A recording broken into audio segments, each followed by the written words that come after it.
Bien, estamos ubicados aquí en Pamplona, en Navarra en concreto, en el Palacio de Congresos y Auditorio de Navarra Baluarte, donde se está celebrando ya, desde hace unos minutos, el 63 Congreso Nacional de la Sociedad Española de Hematología y Hemoterapia y el 37 Congreso, también a nivel nacional, de la Sociedad Española de Trombosis y Hemostasia.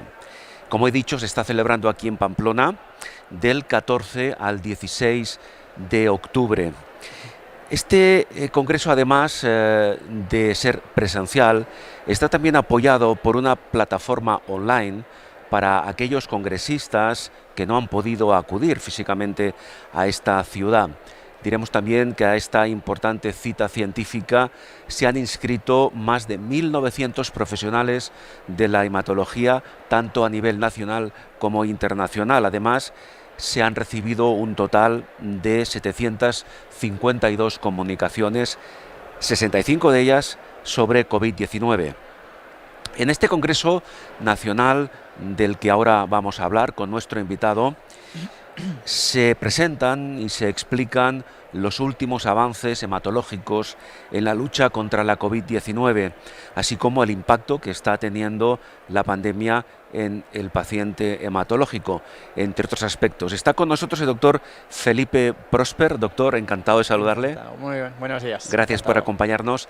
El doctor Felipe Prosper es presidente del Comité Local del Congreso de la Sociedad Española de Hematología y Hemoterapia, además de codirector del Servicio de Hematología y Terapia Celular de la Clínica Universidad de Navarra. ¿Correcto, doctor? Correcto.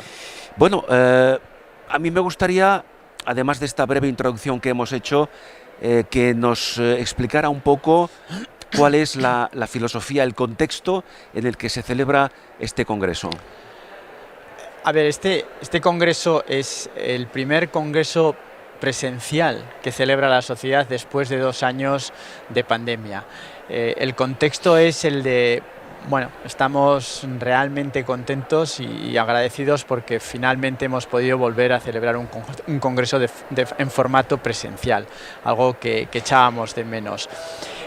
Los congresos en general y en particular los congresos nacionales de hematología tienen una serie de objetivos. El objetivo fundamental que tiene es el científico. Son actos cuya misión es trasladar los avances científicos en el campo de la hematología al resto de hematólogos de nuestro país, poner en común todos esos avances y, junto a los avances que se han realizado en todo el mundo, de alguna manera visualizar o hacer presentes qué contribuciones ha tenido la Sociedad Española de Hematología y los hematólogos españoles a estos avances científicos. O sea, el eje central del Congreso es realmente la ciencia, cómo hemos contribuido desde España y cómo se ha promocionado y desarrollado los avances científicos para mejorar el tratamiento de nuestros pacientes.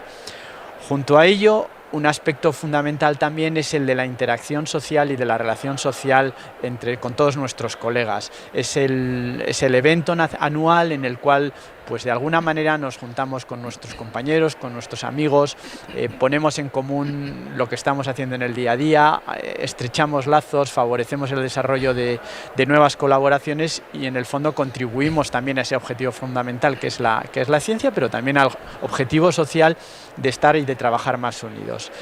Es un punto muy importante porque lo que también tratamos de hacer es ir dejando paso a las nuevas generaciones. El recambio generacional es absolutamente clave en las sociedades para demostrar que estas sociedades están vivas, y estos congresos son la oportunidad en las que las nuevas generaciones, los investigadores y los hematólogos jóvenes empiezan a hacer sus primeras presentaciones, empezamos a darles pie a que sean ellos los protagonistas y de alguna manera vamos haciendo que la vida siga y que sigamos avanzando. Claro.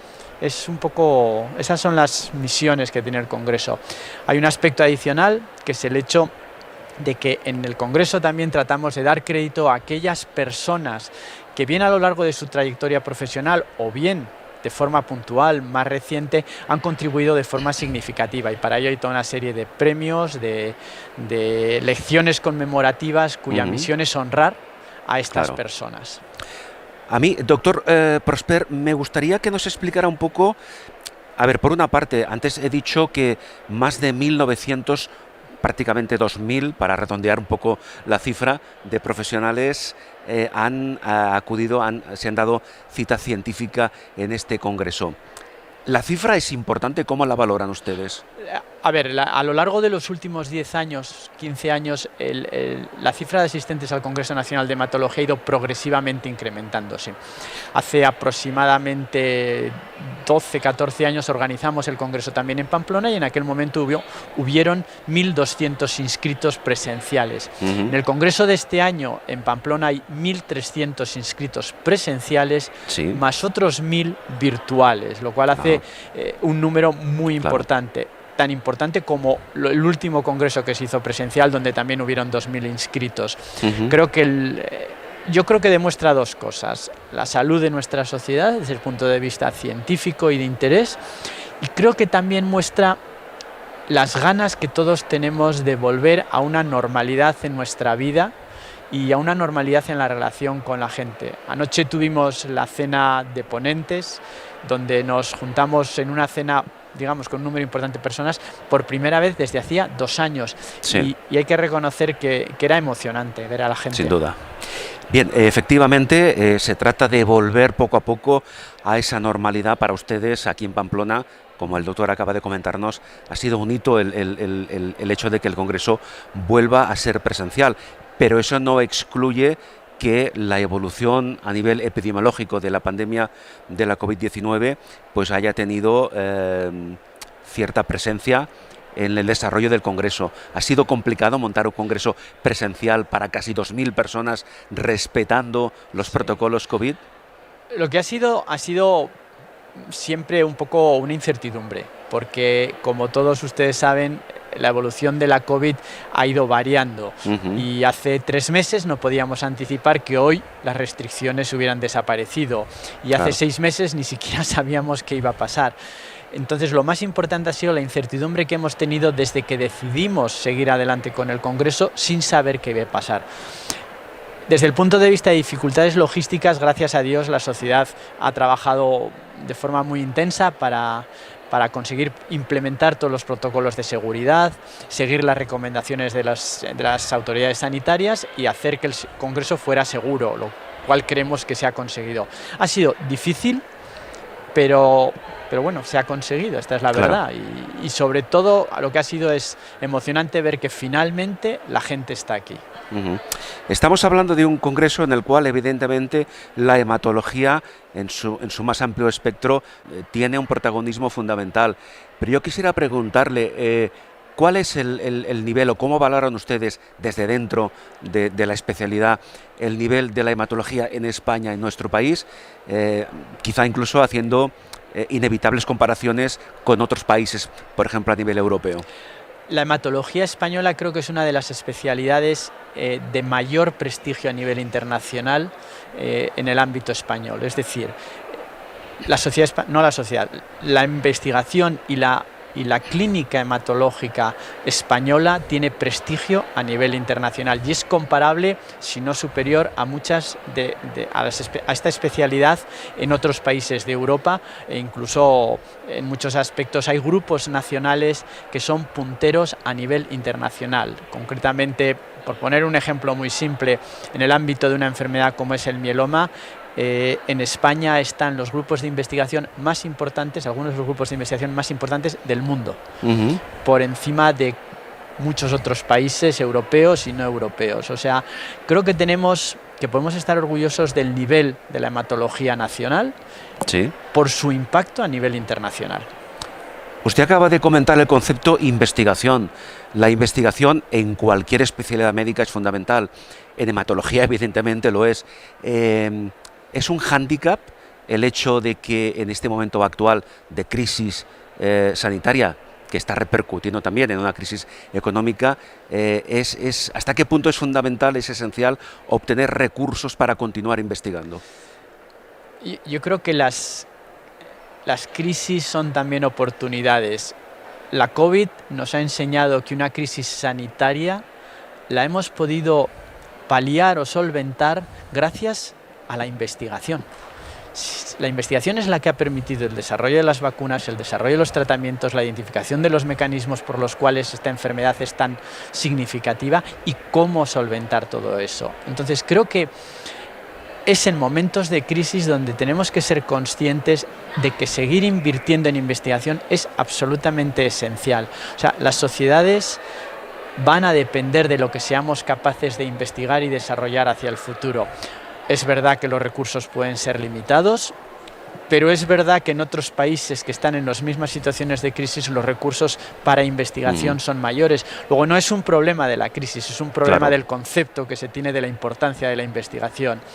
Desafortunadamente en España se habla mucho de investigación, el lenguaje en la política hay mucha investigación, pero luego la realidad no es la que nos venden por ahí y los recursos que se dedican a investigación hoy por hoy siguen siendo moderados, vamos a dejarlo en moderados. Claro, lo que quizá visto desde fuera no acaba de entenderse es que teniendo recursos, como usted acaba de comentar, moderados, seamos de hecho una primera potencia mundial en cuanto a capacitación de los hematólogos en nuestro país, ¿no? Sí.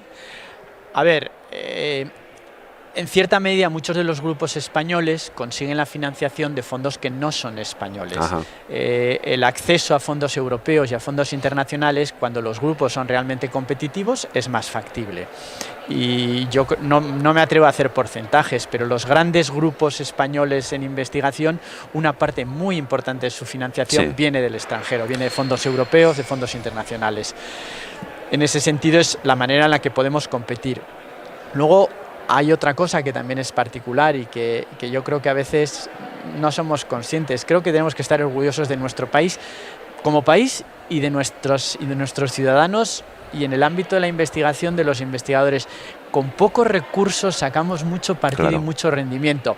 Esto a veces, cuando hablamos entre compañeros, es casi tiramos una piedra contra nuestro propio tejado, porque si con poco somos capaces de hacer mucho, a veces se argumenta que es que no necesitamos tanto. Esto no es estrictamente así, pero sí que es verdad que el rendimiento que sacamos de la financiación que tenemos es muy alta. Bien, en todo caso, es indiscutible que para que la hematología siga avanzando es imprescindible que se siga investigando. Usted antes hablaba de lo que podemos denominar las nuevas generaciones de hematólogos del futuro, ¿no? Estas jóvenes promesas, permítame la expresión, están, dada la circunstancia actual que estamos viviendo, ¿están suficientemente motivadas? Yo creo que la motivación para investigar viene de dentro, no de fuera. Es verdad que de fuera lo que puede ocurrir es que ese interés, esa motivación, la estimules o la perjudiques, pero la motivación es innata a nuestra profesión y a lo que nosotros somos. La gente joven sigue teniendo interés y sigue queriendo hacer investigación. Recursos, bueno, recursos acabamos consiguiendo y lo que es muy importante es que les ayudemos a salir adelante. Siempre tenemos la tendencia de pensar que en tiempos pasados fue más difícil, que ahora es más fácil, que antes tal. Yo creo que no es así. Siempre ha habido dificultades, en cada momento las hay, pero quien de verdad quiere y lucha es capaz de salir adelante. Esto es, lo ves en los lo ves en la investigación, lo ves en la clínica, la gente joven ahora. Yo creo que las juventudes, la gente joven en estos momentos tienen una mayor solidaridad hacia la sociedad, tienen aspectos muy positivos que nosotros igual no teníamos de la misma manera y hay que ayudarles y apoyarles, pero los que quieran salir adelante y hacer investigación no tengo ninguna duda de que lo van a conseguir y hay que favorecérselo y ayudarles. Por supuesto, y a ello de una forma está colaborando este congreso, ¿verdad? Totalmente. De manera en este congreso decidida. Ha habido dos peculiaridades a la hora de organizar el programa científico. Esto es responsabilidad de los directores o de los coordinadores científicos del Congreso, pero se han focalizado en dos cosas. Más representación de mujeres, la sociedad la componen un 70% de mujeres y en las charlas queríamos que hubiera más mujeres siendo las homenajeadas y las personas que dieran las conferencias y más representación de personas jóvenes, de las jóvenes generaciones, de manera que se viera cómo vamos haciendo esa transición. Claro. El tema de reconocimientos, de premios, de galardones, que es otro aspecto básico en el programa de este congreso, de alguna forma entiendo que viene a suponer, pues eso, un reconocimiento a algunos de los avances, de las investigaciones que de un tiempo a esta parte se han desarrollado. En este ámbito, ¿qué destacaría? ¿Cuál puede haber sido, o cuáles pueden haber sido los 2 o 3 avances o investigaciones más relevantes que se han dado a conocer o de las que se ha hablado en este congreso? A ver, en este congreso se ha hablado y se va a hablar de varias áreas de desarrollo en el campo de la hematología. La primera es el desarrollo y la implementación clínica en la vida real del tratamiento con células CAR-T, con células, con linfocitos ingenierizados para el tratamiento de linfomas y leucemias. Ese es uno de los avances más relevantes, donde de hecho hay grupos españoles que han hecho contribuciones muy relevantes a nivel internacional. Sí. De la medicina de precisión, es decir, de las nuevas estrategias de tratamiento basadas en entender ya no una enfermedad de forma conjunta, sino una enfermedad en un paciente concreto. Y cómo, viendo el background genético de esa enfermedad, poder diseñar tratamientos más eficaces dirigidos específicamente para este paciente o para estas características de enfermedad. Eso ha sido el segundo avance. Tercero, todo lo que tiene que ver con las complicaciones y el tratamiento de la COVID y sobre todo los aspectos de la enfermedad trombótica asociada al COVID, los anticoagulantes orales, etcétera. Todos, España y la hematología española ha contribuido a entender muchos de los mecanismos fisiopatológicos de la COVID y muchos de los nuevos tratamientos, tanto de los tratamientos contra la enfermedad como, por ejemplo, de las complicaciones derivadas de la vacunación. Sí. Y un cuarto aspecto sería el tema de la terapia génica. También en hematología la terapia génica está abriéndose paso en enfermedades como la hemofilia y no cabe duda que va a ser uno de los tratamientos del futuro. Es decir, terapias avanzadas y medicina de precisión serían los dos términos que en el Congreso hemos revisado y hemos avanzado y contribuido. Doctor Prosper, Felipe Prosper, usted antes hacía referencia a lo que puede ser, a lo que de hecho son los dos grandes ejes del Congreso, posicionar los objetivos científicos por una parte y los objetivos a nivel social. En este último apartado, porque en el tema de los objetivos científicos creo que ha quedado bastante claro, aunque sea a grandes rasgos, pero a nivel social, ¿qué se pretende? ¿Qué se busca? ¿Qué se quiere conseguir? ¿Qué impacto se pretende que tenga o que esté teniendo ya la hematología a nivel social? Creo que un aspecto absolutamente esencial de los médicos y de los científicos es que sepamos transmitir a la sociedad lo que hacemos. Y ese es uno de los objetivos esenciales también de los congresos, trasladar a la sociedad que entiendan a qué dedicamos nuestro tiempo y nuestro esfuerzo para que puedan ver en qué medida eso contribuye a mejorar la sociedad. Entonces es un aspecto social clave. Se han desarrollado, o hubo ayer y habrá estos días también una serie de charlas dirigidas a la población para explicar en términos sencillos muchas de las cosas que hacemos y cómo pueden estos desarrollos científicos contribuir a mejorar la salud de la sociedad y la riqueza de la sociedad, no solo la salud, sino también una contribución económica. Por otra parte, hoy por hoy la ciencia y la medicina ya no se contempla, ya no se concibe como unitaria, se concibe como una labor colaborativa entre múltiples profesionales. Claro. Y para ello necesitamos estar en contacto. Entonces este es otro de los aspectos clave. Estos congresos nos sirven para establecer las relaciones, para establecer las colaboraciones con otros médicos. Los pacientes ya está el nivel de especialización que los médicos somos capaces de conocer de ciertos aspectos y necesitamos de otros compañeros para ser capaces de tratar conjuntamente a los enfermos que no son una enfermedad, sino son un conjunto de cosas. Entonces, es otro de las claves del Congreso. Doctor Prosper, ya para concluir, y precisamente en esta misma línea, en el sentido de ampliar, de profundizar en el concepto de comunicación social de la hematología, le voy a hacer una última pregunta muy simple, muy sencilla. Sitúese usted, aunque sea con la imaginación, en la consulta con su paciente, ¿cómo le explicaría usted qué es un hematólogo? El paciente le pregunta, doctor, ¿qué es un hematólogo? ¿Usted quién es? Pues es un médico centrado en estudiar las enfermedades que se asocian a un sistema, a uno de los órganos de nuestro organismo, que es el sistema hematopoyético, que es el conjunto de células que producen la sangre, el sistema inmunológico, los linfocitos y los sistemas de defensa.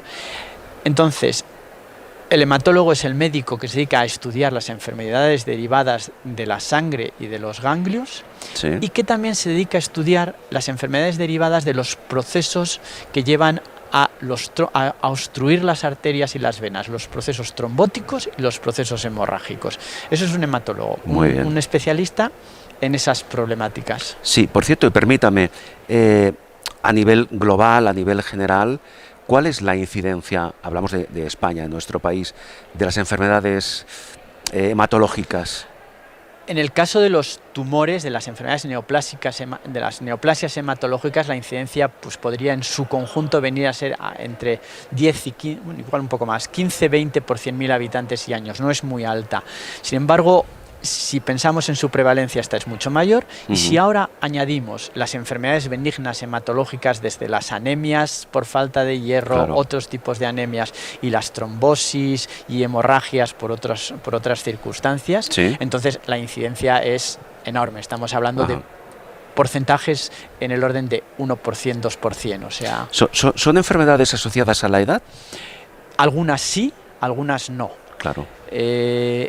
Hay tumores hematológicos que están asociados a la edad, como puede ser el mieloma, como puede ser muchos tipos de linfomas o de leucemias mieloblásticas. Sin embargo, hay otras enfermedades que son enfermedades de personas jóvenes, enfermedades congénitas, como puede ser la anemia de Fanconi, o enfermedades tumorales, como puede ser la leucemia linfoblástica aguda, que tiene un pico de incidencia muy importante en los niños. Depende.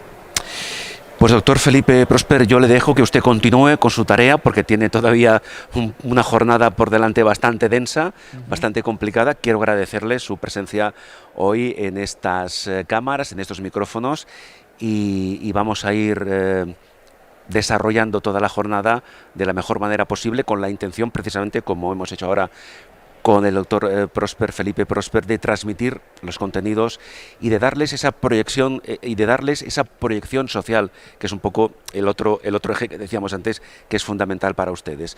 El doctor Felipe Prosper es presidente del Comité Local del Congreso de la Sociedad Española de Hematología y Hemoterapia y, como antes decíamos, codirector del Servicio de Hematología y Terapia Celular de la Clínica Universidad de Navarra. Repito, doctor, muchísimas gracias. Muy bien, muchas gracias a vosotros. Espero que haya sido útil.